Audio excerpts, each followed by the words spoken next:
Hola, un saludo a los operadores del sector porcino y a los operadores interesados en el mismo.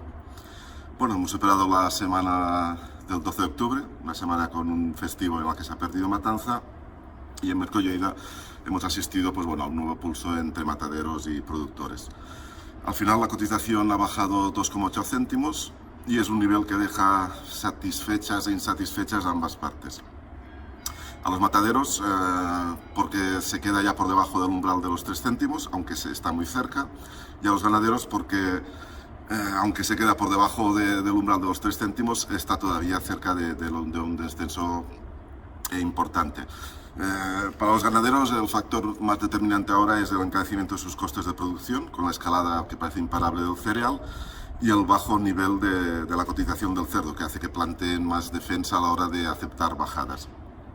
Para los mataderos, siguen viendo una gran oferta de cerdos en el mercado, sobre todo el número de animales, y presionan para que la cotización siga bajando y ganen competitividad frente a sus competidores europeos y recuperen margen también.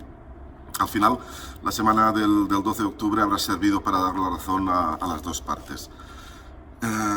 Es cierto, el peso ha subido casi 700 gramos, es una subida ya importante y eso refleja la abundancia o que la oferta ha superado y supera a la demanda, pero al mismo tiempo se ha matado más de lo que podía esperarse de perder un día de matanza y sobre todo la previsión para la semana entrante de matanza y actividad de mercado se vaya casi muy cerca de los máximos que habíamos tenido al inicio de este año.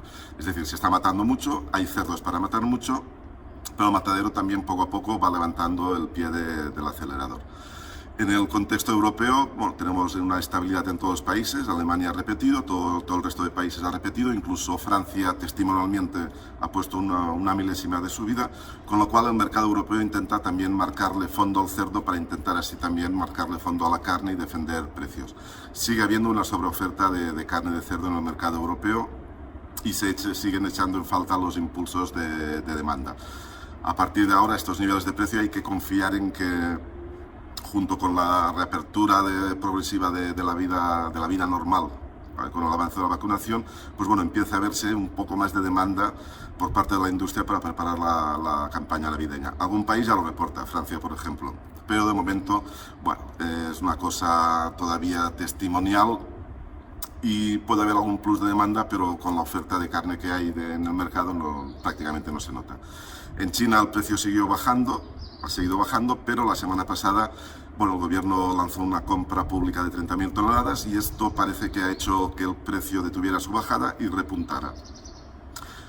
A corto plazo no va a cambiar nada, porque el nivel del precio chino sigue siendo muy bajo y tienen stock de congelado y stock de producción propia suficiente, pero al menos plantea ya un escenario de intentar contener la bajada y de cara a 2022 ver qué niveles de precios hay en China. Ahora mismo lo que parece importante tanto en Europa como en China es dar salida a todos los stocks de carne congelada y carne fresca que hay. En Europa aprovechando la campaña navideña, en China aprovechando su temporada de consumos altos hasta su año nuevo a finales de enero, y ver si entonces en febrero los mercados de la carne están más equilibrados. Habrá atrasos en el BIU por las Navidades, pero iremos ya a una época de descenso estacional de la oferta de cerdos. En Estados Unidos el precio ha seguido bajando, pero sí que también parece que está tocando fondo, con lo cual podría verse alguna recuperación en breve del precio. En Brasil, el precio sigue muy fuerte gracias a que sigue exportando mucho a China.